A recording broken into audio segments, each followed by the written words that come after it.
Hi everyone, this is Dr. Nitin Chhoda and welcome to this important episode of Ignition Time. If you're not a subscriber yet, please consider clicking the subscribe button and please enable notifications so you get instant alerts from our channel going forward. I'll give you the latest status of unemployment benefits, the latest status of unemployment claims across the country, so you get a sense of where we are as a country and we can make sense of all of these different stats that are coming out of the administration. Let's just jump right in. On your screen, you'll see an article from NBC News which shows that 751,000 people filed for first-time jobless benefits last week. And remember, this is the last unemployment snapshot that we get before election day, which is tomorrow. In fact, the labor market will not recover for years. We still have a significant hole to dig ourselves out, according to one economist. Here's a quote from Ryan Sweet, who's a senior director of economic research at Moody's. This is what he told NBC News.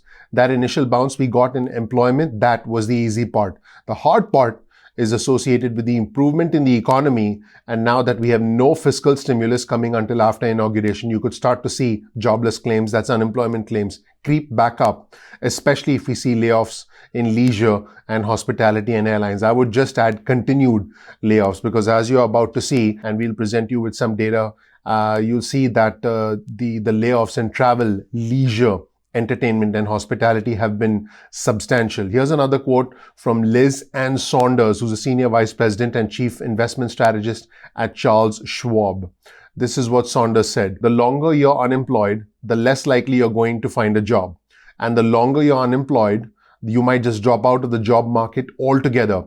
I think those data are important in this unique pandemic, because more and more individuals are being unemployed longer and longer. In other words, they are long-term unemployed. And the most recent data that we have, again, leading up to election day, which is tomorrow, indicates that 7.7 million individuals are still drawing ongoing weekly benefits. About 60% of unemployed individuals have been without work for at least 15 weeks, according to Saunders. So we're going to take a look at some important data now, because I want my viewers and subscribers to understand the big picture, the full picture. On your screen, you'll see the economic tracker, the Opportunity Insights Economic Tracker, which is actually a partnership between Harvard University, Brown, and the Bill and Melinda Gates Foundation. Let's take a look at this right now. So as you can see on your screen right now, these are the employment trends. You can see that employment dropped significantly after the pandemic. It came down, and as of April 18th, employment rates had decreased by 24.2% compared to January of the year. And on the left side, you see the extent of impact on states across the country. The darker colors, the darker orange colors, represent significant impact to employment. And you can see that as we start to come back, and as of right now, you can see that unemployment rates have declined by 7.5% compared to where we were pre-pandemic. Now, let's look at individuals who are low income. You'll see them in the green line, and you'll see how low income individuals are doing significantly worse off than the average. In other words, the average is the blue line, and low-income individuals are represented in the green line, and you can see how far apart they are. In other words, low-income individuals still haven't recovered, and as you can imagine, these individuals are in specific industries. Now, let's take a look at middle-income individuals that are represented in the red line, and you can see that the red line is actually above the blue line and significantly above the green line. In fact, the reason the blue line is where it is it represents everybody. It represents the average, if you will, of high income, middle income, and low income individuals. It's simply not fair. You can see the trends right here, and you can see that middle income individuals are down 5.6%. And now let's look at high income individuals. You'll start to see the high income individuals also represented in red. Notice that this red line now with the high income individuals is even higher than the line for the middle income individuals. And so the high income individuals are back to where they were pre-pandemic. Let's take a look, that horizontal chart that shows you the 0%. That's where we were before the pandemic. So high income individuals are pretty much back to where they were prior to the pandemic. The blue represents the average, and the green represents low-income individuals. As you'll see, this represents individuals in leisure and hospitality. Just unbelievable. Now let's look at this broken down by industry. Let's look at professional and business services that are represented in the green line, and you can start to see that they are down just 2.7% if you look at the data on the right side of your screen, whereas the average across all professions are down 7.5%. Just unbelievable. Let's take a look at education and health services. As you can see that red line that represents education and health services are coming back to the average. But clearly, professional and business services who can work remotely, no impact for them. They just, for them, it's almost as if, life came back to normal. Just unbelievable. So again, now let's take a look at retail and transportation, starting to do better than the average. So these are signs of recovery in the broader economy. But the thing that hurts me the most to report is if we take a look at the last section, which is leisure and hospitality. We're talking hotels, we're talking, movie theaters, we're talking travel, we're talking entertainment, Disney fired many employees, and United and all these airlines down 21.4%. If you look at the data on the right side of your screen, compared to the average, which is down 7.5%, and compared to professional services, which are down only 2.8%. Unbelievable. Let's take a look at unemployment claims right now with this Opportunity Insights tracker. You'll get this tracker, by the way, in the description section below. Let's take a look at regular claims, and you can see that initially there weren't that many claims, but we went from hardly any claims to 3.74 claims to 3.65 claims per 100 people in the workforce at the height of the pandemic. Just unbelievable. Remember, these are nationwide trends.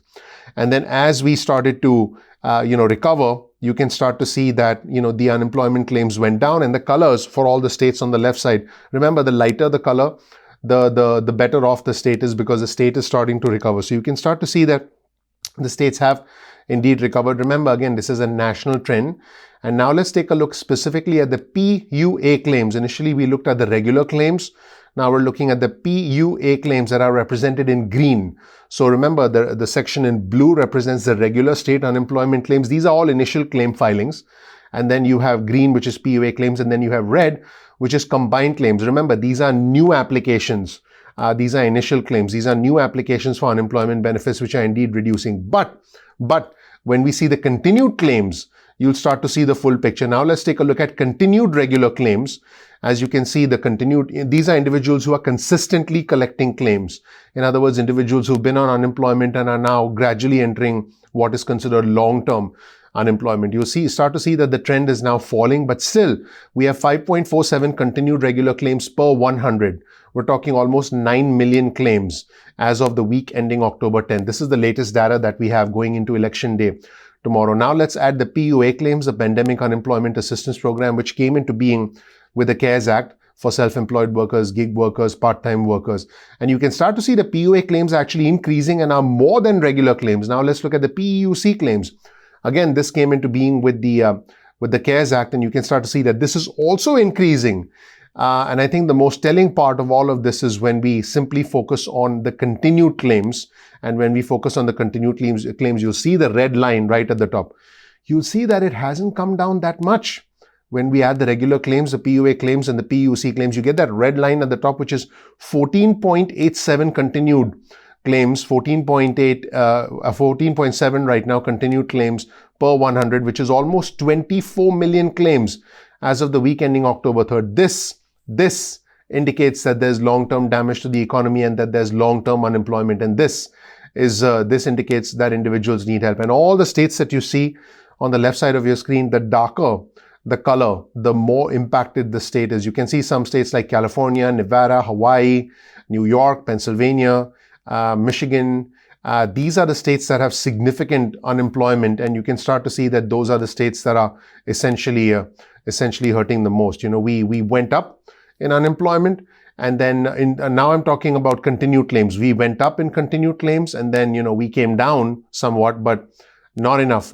Continued claims are still very high. So that was the entire analysis of the employment, the extent of employment, if you will, the bounce back, if you will, and then unemployment claims, specifically long-term unemployment, which still remains high as of this day. This again tells us this is a K-shaped recovery. Individuals at the top of the K are individuals who can work remotely and who have been able to bounce back, and individuals at the bottom of the K are in travel, leisure, hospitality, entertainment. They are the low-wage earners. They are the most vulnerable amongst us, probably, most likely the ones with a lower degree of savings. This is the reality of what's going on. If you learned something new from this video, please subscribe, please enable notifications, so you get instant updates from our channel going forward. As always, you'll find a link in the description section below to all our resources, so you can check them out for yourself. Thank you so much for watching, everybody. My name is Dr. Nitin Chhoda with Ignition Time. If you learned something new from this video, please click like, please subscribe, please enable notifications. That would be your vote of confidence in us and all the effort that goes into this channel behind the scenes. If you don't know anything about me and you're new to the channel, check out my video. You'll learn more about who I am, what my journey has been like, and why you should listen to me. We release videos at 2 p.m. East Coast time most days of the week, 2 p.m. East Coast time. We'll continue to do this this week, even though tomorrow is election day. You can get your cell phone out, send a text message with the word ignition or with the word time to 70,000, that's 70000, and then you'll get added to SMS alerts list going forward. You can also, if you want, get added to our email list. Simply go to ignitiontime.com/alerts. That's ignitiontime.com/alerts, and you'll get added to our email list going forward. You can also follow us on Instagram. Our Instagram handle is ignition_time. We release exclusive content on Instagram. You can also follow us on Twitter. Our Twitter handle is also ignition_time. You'll get breaking news and alerts from us on Twitter. We look forward to having you become a part of our Twitter community. Now, keep in mind that YouTube doesn't always send out notifications on time. So simply bookmark youtube.com/ignition_time. That's youtube.com/ignition_time. And then you can visit the homepage of our channel and watch our videos at any point in time that you want. Check out the links to all our resources in the description section below. Please comment below and engage and interact with our community. Once again, please click like, please subscribe, please enable notifications. That would help out the YouTube algorithm. If we did anything to help you in any way, that's all I ask for. Thank you so much for watching. I'm looking forward to seeing you in the next episode of Ignition Time. Take care. Bye.